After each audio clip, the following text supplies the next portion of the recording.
अस्सलाम वालेकुम नाजरीन।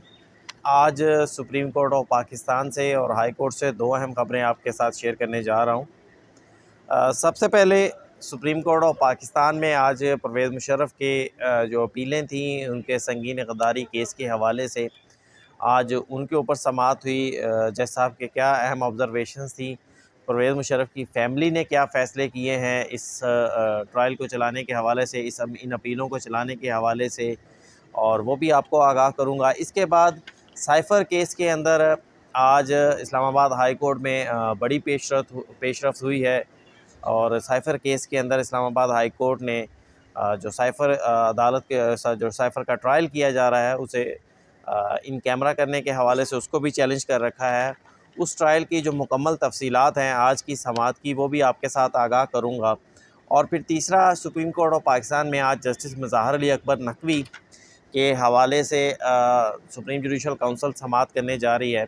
ये भी आपके साथ शेयर करूंगा कि कल सुप्रीम जुडिशल काउंसिल जो है वो कल कोई फ़ैसला क्यों नहीं कर सकी जस्टिस मुज़ाहिर अली अकबर नकवी के हवाले से।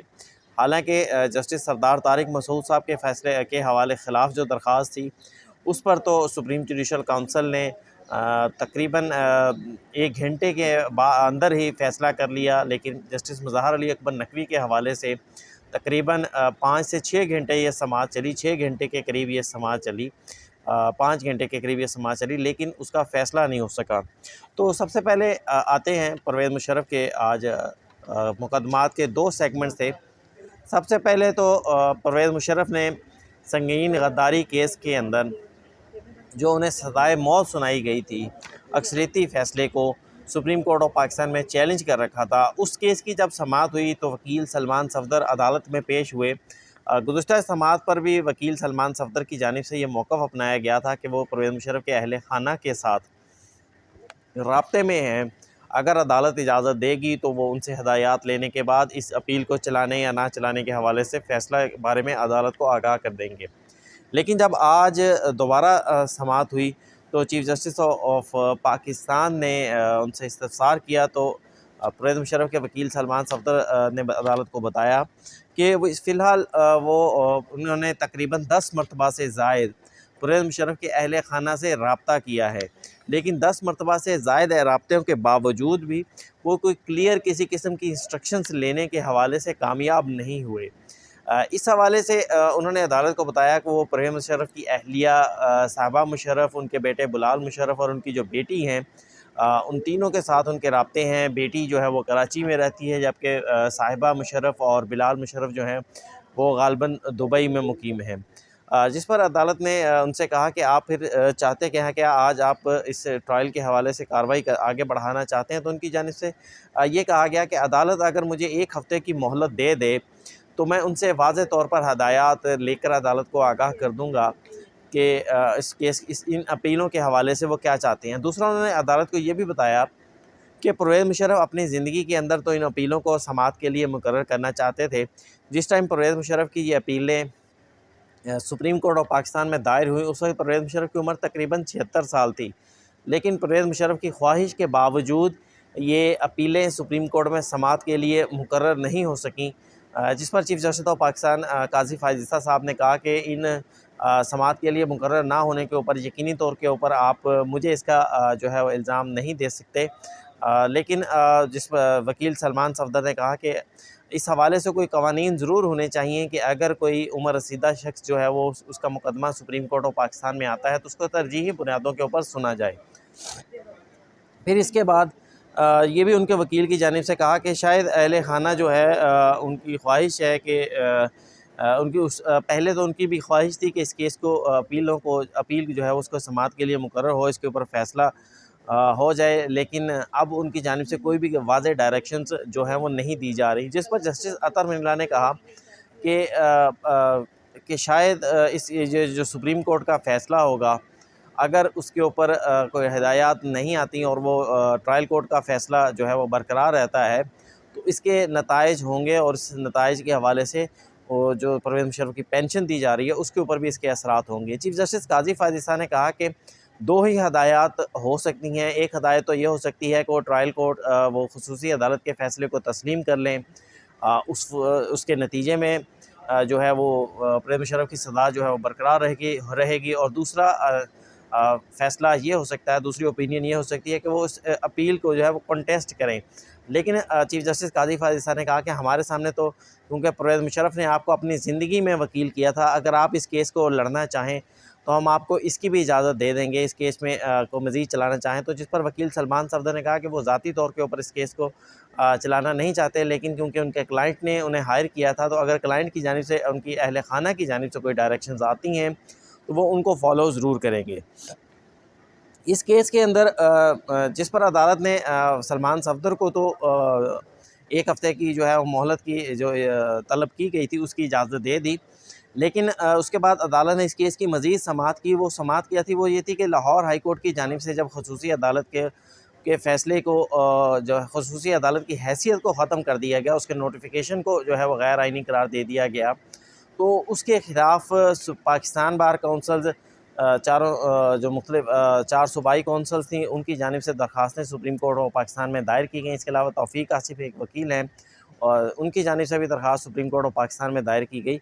उस दरख़्वास्त के ऊपर, उन दरख़्वास्तों के ऊपर वकील हामिद ख़ान अदालत में पेश हुए और वकील हामिद ख़ान की जानिब से ये मौक़िफ़ अपनाया गया कि जो खसूसी अदालत थी, उसने अपने सुप्रीम कोर्ट की जानिब से 2 फ़ैसलों के अंदर खसूसी अदालत को डायरेक्शन थी, जिसमें से एक फ़ैसला 26 फरवरी 2016 का था और दूसरा फ़ैसला 1 अप्रैल 2019 का था। इन 2 फ़ैसलों के अंदर खसूसी अदालत को हदायत दी गई थी। एक के अंदर ट्रायल को जल्द अज़ जल्द मुकम्मल करने और परवेज़ मुशर्रफ को जो परवेज़ मुशर्रफ के हवाले से ये था कि अगर वो पेश नहीं भी होते तो ट्रायल जो चलाया जा सकता है। एक तो ये डायरेक्शन थी और दूसरी जो डायरेक्शन थी, इन डायरेक्शंस को जो जब लाहौर हाई कोर्ट ने फ़ैसला दिया तो उन्होंने इसके ऊपर अपनी ऑब्ज़र्वेशंस दे दी।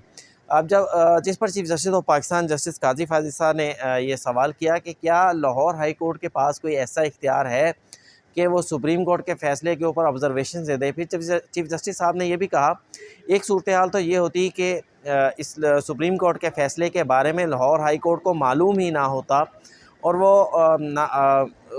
फिर कोई फ़ैसला करती तो सूरत हाल मुख्तलिफ थी। लेकिन यहाँ सूरत हाल मुख्तलिफ इसलिए है क्योंकि लाहौर हाई कोर्ट ने ना सिर्फ सुप्रीम कोर्ट के फ़ैसले का अपने फ़ैसले के अंदर तज़किरा किया, बल्कि उसके ऊपर कमेंट भी कर दिया। क्या लाहौर हाई कोर्ट के पास ये इख्तियार था कि वो सुप्रीम कोर्ट के फ़ैसले के ऊपर इस तरह कमेंट कर सकती? फिर ये भी कहा गया कि क्या अगर सुप्रीम कोर्ट का फ़ैसला दुरुस्त ना हो और तो फिर भी क्या लाहौर हाई कोर्ट जो है वो उस फ़ैसले के ऊपर अमल दरामद से इनकार कर सकती है? वकील हामिद ख़ान से उन्होंने ये भी इस्तफ़सार किया कि आप सीनियर वकील हैं, आप हमें बताएं कि क्या ऐसी नज़ीरें, ऐसी मिसालें मौजूद हैं कि लाहौर हाई कोर्ट ने फ़ैसलों के ऊपर अमल दरामद से जो है वो सुप्रीम कोर्ट के फ़ैसलों के ऊपर अमल दरामद से इनकार कर दिया हो? फिर अदालत ने इन तमाम सवालात के जो हैं वो जवाबात जो है वो वकील हामिद ख़ान से कहा कि इन सवालात के जवाबात के ऊपर आप हमारी मुआवनत करें और इस केस की समाअत भी 11:30 बजे तक कल तक मुलतवी कर दी। और लेकिन इस केस की समाअत के दौरान तीसरा पोर्शन था, वो ये था कि सुप्रीम कोर्ट ने जो वफाकी हुकूमत की जानिब से additional attorney general Aamir Rahman अदालत में पेश हो रहे थे, उनको रोस्टरों पर बुलाया और उनसे इस्तफ़सार किया कि क्या आप जो लाहौर हाई कोर्ट का फ़ैसला है उसकी हमायत करते हैं या मुखालफत करते हैं? आगाज़ में जब उनसे सवाल किया गया तो वो इस फ़ैसले की हमायत या मुखालफत में किसी भी किस्म का जो है वो मौक़िफ़ देने से गुरेज़ां थे और उन्होंने मौक़िफ़ अपनाया कि वो सुप्रीम कोर्ट जो फ़ैसला करेगी उसे तस्लीम किया जाएगा। लेकिन जस्टिस मंसूर अली शाह ने कहा कि आप वाज़ेह मौक़िफ़ लें कि आप इस फ़ैसले की हमायत करते हैं या मुखालफत करते हैं, जिस पर उन्होंने मुखालफत का लफ़्ज़ इस्तेमाल नहीं किया, बल्कि उन्होंने ये कह दिया कि लाहौर हाई कोर्ट के इस फ़ैसले की हमायत नहीं करते। और साथ उन्होंने ये भी कहा कि ये जो मुकदमा परवेज़ मुशर्रफ के ख़िलाफ़ चलाया गया, ये तो वफाकी हुकूमत की मंजूरी के साथ ये मुकदमा चलाया गया था, इसलिए खसूसी अदालत के जो ट्रायल है उसकी हमायत वफाकी हुकूमत ज़रूर करेगी। ताहम अदालत ने इस केस की मज़ीद समाअत कल 11:30 बजे तक मुलतवी कर दी। इसके बाद नाज़रीन जो दूसरा अहम केस है वो है इस्लामाबाद हाई कोर्ट से जेल ट्रायल और जज की अपॉइंटमेंट। खसूसी अदालत का जो जज हैं उनकी अपॉइंटमेंट, जज अबुल हसनात साहब की अपॉइंटमेंट को चेयरमैन PTI इमरान खान ने इस्लामाबाद हाई कोर्ट में चैलेंज कर रखा था और बल्कि ये उनकी इंट्रा कोर्ट अपील थी। इसकी समाअत आज मियाँ गुल हसन औरंगज़ेब और जस्टिस सुमन रफ़त सुमन रिफत ने इसकी समाअत की। समाअत के दौरान वफाकी हुकूमत की जानिब से मंसूर उस्मान, सलमान अकरम राजा, इमरान खान की जानिब से, FIA की जानिब से जुल्फ़िकार अब्बास नकवी अदालत में पेश हुए। सबसे पहले वकील सलमान अकरम राजा ने अपने दलाइल देते हुए अदालत में कहा कि जो ख़ुसूसी अदालत का ट्रायल है इसको 352 के तहत देखा जाता है, वजूहात के साथ ये इख्तियार इस्तेमाल किया जाता है। सबसे पहले जज अपनी ऑब्जर्वेशन देता है जो कि DC के ज़रिए फिर उसके बाद वफाकी हुकूमत को जाती हैं और वफाकी हुकूमत की काबीना उसके ऊपर फ़ैसला करती है और इस फ़ैसले के बारे में हाई कोर्ट को भी आगाह किया जाता है। फिर उन्होंने अपने इन दलाइल के सपोर्ट के अंदर एक सिंध हाई कोर्ट का एक फ़ैसला भी अदालत में पेश किया, जिस पर ये उन्होंने कहा कि जज को, जो ट्रायल कोर्ट के जज हैं, अगर खसूसी अदालत ने इसको इन कैमरा करना था तो उन्हें वाज़ेह तौर पर एक ऑर्डर पास करना था। फिर काबीना के फ़ैसलों का जो ये भी मौक़िफ़ अपनाया गया इमरान खान के वकील सलमान अकरम राजा की जानिब से कि काबीना के फ़ैसले जो हैं वो पिछली तारीख़ों से लागू नहीं किए जा सकते। अगर ये भी कहा गया कि 12 नवंबर के अगर नोटिफिकेशन को दुरुस्त मान भी लिया जाए, यानी काबीना ने जो मंजूरी दी है उसको दुरुस्त मान भी लिया जाए, उसके बावजूद भी उस फ़ैसले से, उस नोटिफिकेशन से, उस काबीना की मंजूरी से जो पहले की जो कार्रवाई है वो गैर कानूनी तसव्वुर होगी।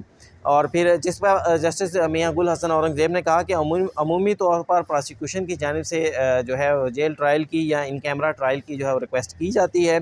8 नवंबर को ख़त को देख लिया जाए तो जो सूरत हाल है वो वाज़िया हो जाती है। वकील सलमान अकरम राजा ने कहा कि 8 नवंबर का जो ख़त है उससे बिल्कुल सूरत हाल वाज़िया हो जाती है, लेकिन 13 नवंबर के बाद मालूम नहीं क्या ज़रूरत पेश आई कि जो समरी है वो काबीना को भिजवाई गई। और जज ने लिखा है कि मुस्तकबिल की पेचीदगियों से बचने के लिए जेल ट्रायल की मंजूरी दी जा रही है। और फिर ये मंजूरी जो है ये चीफ़ कमिश्नर, उसके बाद वज़ारत दाखिला और वज़ारत दाखिला से लॉ मिनिस्ट्री और फिर काबीना के पास मंजूरी के लिए गई।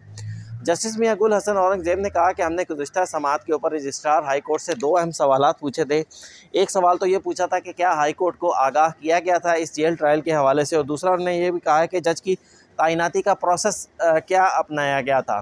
तो जस्टिस मियां गुल हसन औरंगज़ेब ने कहा कि हमें जो रिपोर्ट आई है उस रिपोर्ट के अंदर ये बता दिया गया है कि जो जज की तैनाती का प्रोसेस था वो हाई कोर्ट से शुरू किया गया था, और दूसरा इस ट्रायल के हवाले से भी हाई कोर्ट को आगाह किया गया था। जिसके बाद सलमान राजा के दलाइल मुकम्मल हुए और अटॉर्नी जनरल ऑफ पाकिस्तान पेश हुए। उन्होंने मौक़िफ़ अपनाया कि ये जेल ट्रायल नहीं है, ओपन ट्रायल है।